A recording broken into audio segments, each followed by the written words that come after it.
Bonjour à toutes et tous, je vous espère en très grande forme pour cette nouvelle bonne pratique. Aujourd'hui, je voulais parler de comment est-ce qu'on peut mettre en place la confiance avec nos équipes. Finalement, on dit souvent oui, il faut mettre en place la confiance. C'est très bien, mais comment est-ce que concrètement on fait pour la mettre en place? Moi, je vois 4 clés principales. La première clé, c'est de poser un cadre qui est on peut tous dire. Voilà, on doit pouvoir tous dire, parce que si on ne peut pas tous dire, effectivement, c'est qu'à un moment donné, il y a une ambiguïté, donc on doit pouvoir tous dire dans le respect de la personne. Je pense que ça, c'est la clé. La première clé, c'est on peut tous dire dans le respect de la personne. C'est-à-dire qu'on n'a pas à s'énerver, on n'a pas à étrangler les gens parce qu'on veut leur dire quelque chose. Non, on doit pouvoir tous dire dans le respect de la personne. S'il y a quelque chose qui ne va pas, on doit pouvoir le dire, mais respectueusement. Et puis quand ça va, il faut aussi savoir le dire. Le deuxième point, pour moi, qui est essentiel, ça va être de respecter la confidentialité.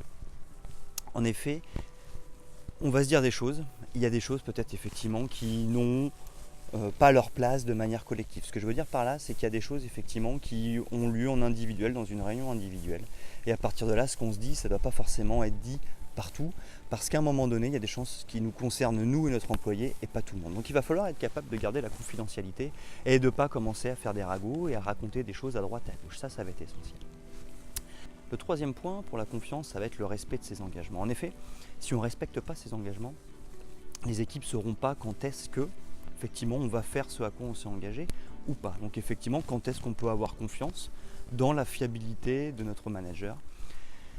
Donc c'est essentiel de respecter ses engagements et, on arrive au quatrième point, si on n'arrive pas à respecter ses engagements, c'est pas grave, ça peut arriver, mais il faudra alors l'assumer officiellement, reconnaître son erreur en disant effectivement, j'ai pas réussi à tenir mes engagements, je m'excuse.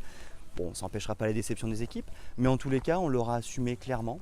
Et du coup, pour les équipes, effectivement, ce sera une manière de nous excuser. Ce sera important pour les équipes, effectivement, d'avoir pu s'excuser. Elles se diront, ok, quand mon chef ne peut pas respecter ses engagements, il s'excuse. Et c'est pareil pour les erreurs. Effectivement, quand on fait une erreur, c'est pas grave en tant que manager. À partir du moment où on l'assume et qu'on s'excuse auprès des équipes. Donc voilà les 4 grands points pour moi pour mettre en place la confiance.